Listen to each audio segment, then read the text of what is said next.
जय हिंद दोस्तों। साल 2024 एक ऐसा क्वेश्चन जिसको देखने पे बहुत सारे बच्चों को ऐसा लगा कि ये बहुत ज़्यादा इजी क्वेश्चन है और सारे के सारे बच्चे जो हैं वो एक ओवर कॉन्फिडेंस में रहे कि हम इसको तो सॉल्व कर ही लेंगे। क्वेश्चन जो है वो आया था एलटी के एग्जाम में। और एग्जाम में जो क्वेश्चन था ये क्वेश्चन था मैट्रिसेस एंड डिटर्मिनेंट से रिलेटेड। क्वेश्चन में ये बोला गया था कि एक मैट्रिक्स दे रखी है आपको, इसकी आइगन वैल्यू आपको बतानी थी कि रियल कहाँ पे नहीं होगी। और मैट्रिक्स जो थी उसकी पहचान करनी थी इसकी सबसे पहले तो काफी सारे बच्चों ने इसको ट्राई करा। ट्राई करने के बाद में इसमें जो है बहुत सारे अजम्पशन लगा के उन्होंने आंसर दिए। लेकिन गेस व्हाट हुआ क्या? हुआ ये कि 99.9% बच्चों ने जो है वो गलत आंसर लगा दिए।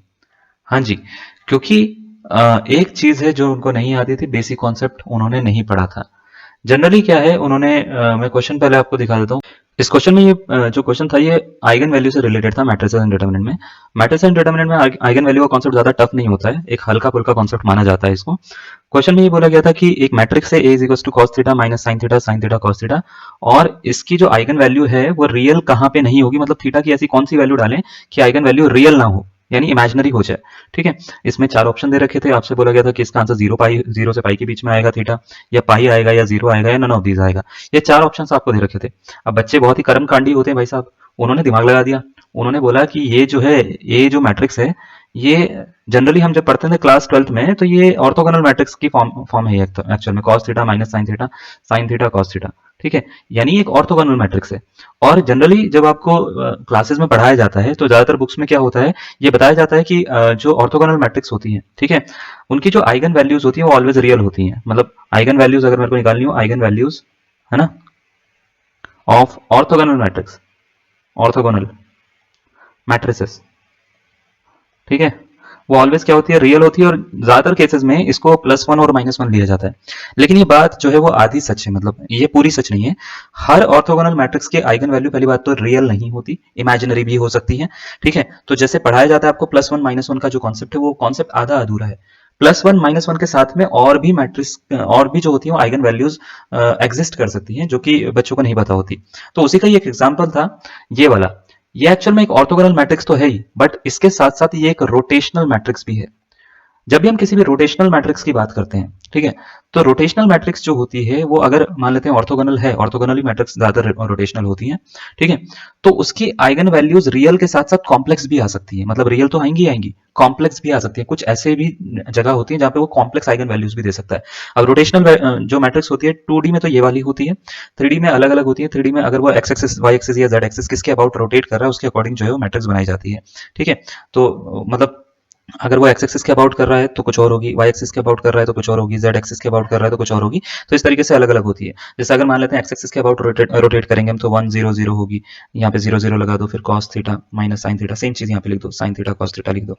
ठीक है, तो ये जो होगी ये 3D में होगी। अगर एक्स एक्सिस के अबाउट कर रहा है, वाई एक्सिस के अबाउट करेगा तो अलग हो जाएगी, फिर यहाँ पे 0 1 0 0 0 ऐसे ऐसे बन जाएगा। ठीक है, पूरा का पूरा बाकी cos theta sine theta minus sine theta cos theta आ जाएगा। तो ये होता है। तो रोटेशनल मैट्रिक्स में जो होता है वो आइगन वैल्यूज रियल और इमेजिनरी दोनों टाइप की आ सकती है। ठीक है, अब यहाँ पे ये पूछा गया था कि इमेजिनरी कब होंगी ये बताओ।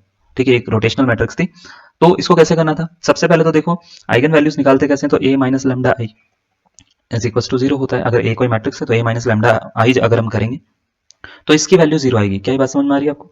a minus lambda I is equal to 0 होगा। अगर मैं इसको सॉल्व करता हूँ तो सॉल्व करूंगा तो कॉस थीटा माइनस लेमडा बनेगा, है ना, फिर माइनस का साइन थीटा बनेगा, इसका डिटर्मिनेंट निकालूंगा मैं एक्चुअल में। ठीक है, फिर यहाँ पे साइन थीटा हो जाएगा, है ना, और इसको कॉस थीटा में से ये वाला लेमडा माइनस कर दूंगा, 1001 वाला जो होता है ना, तो कॉस थीटा माइनस लेमडा हो जाएगा। इसकी वैल्यू जो है वो 0 आनी चाहिए। इसकी वैल्यू क्या आनी चाहिए? 0 आनी चाहिए। ये यहाँ से जो लेमडा की वैल्यू निकलेगी वही आइगन वैल्यू इसके काम करेगी, है ना। तो अब हमारे को क्या करना है, इसको अगर मैं सॉल्व करूंगा तो इसकी से मल्टीप्लाई करूंगा, इसकी से मल्टीप्लाई करूंगा तो ये बनेगा कॉस थीटा माइनस लेमडा का होल स्क्वायर, है ना, और minus minus plus sine square theta. इसकी वैल्यू क्या आ रही है? 0 के बराबर रखनी है। अब इसको खोलेंगे तो a minus B whole square से खोल सकते हैं, तो a स्क्वायर हो जाएगा lambda square plus B square हो जाता है कॉस स्क्वायर थीटा। ठीक है, माइनस 2ab तो 2 लेमडा कॉस थीटा हो जाएगा प्लस साइन स्क्वायर थीटा हो जाएगा। ठीक है, इज इक्वल टू 0 हो जाएगा। देखो cos square theta sine square theta 1 होता है, तो ये क्वाड्रेटिक इक्वेशन फॉर्म कर रहा है। अगर आप इसको ध्यान से देखोगे तो ये कुछ ऐसे है, lambda square minus 2 lambda cos theta plus 1 is equal to 0, है ना।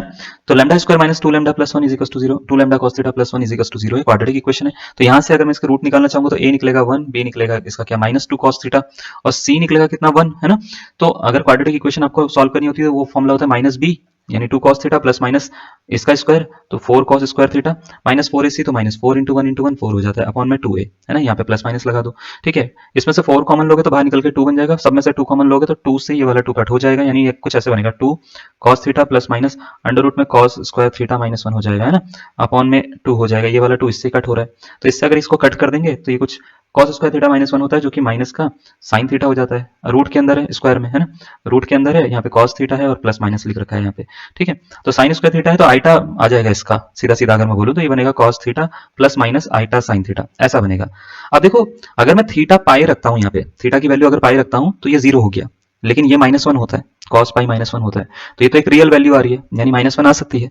अगर मैं थीटा की वैल्यू x नहीं है, यहाँ पे x की जगह पे हम लैम्डा लेंगे, क्योंकि लैम्डा की निकाल रहे हैं वैल्यू ना, ठीक है, इसको लैम्डा कंसीडर कर लेते हैं, लैम्डा, ठीक है।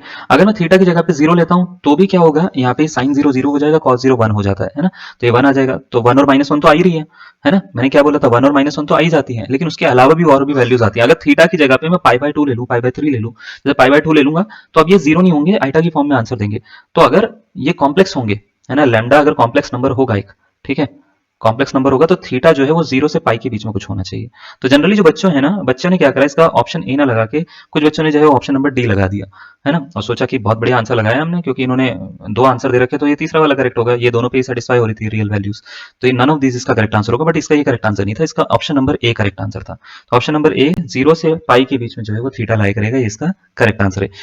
इसी तरह से मैथमेटिक्स से जुड़े फैक्ट्स के लिए जुड़े रहे हमारे साथ में, हम आपके लिए और भी क्वेश्चन लेकर आएंगे जहाँ पे बच्चे जो हैं वो ज़्यादातर फंस जाते हैं या उनको समझ नहीं आता है कि कैसे सॉल्व करना है, कुछ नए कॉन्सेप्ट के साथ में। तब तक के लिए धन्यवाद, जय हिंद। सब्सक्राइब कर सकते हैं आप इस चैनल को।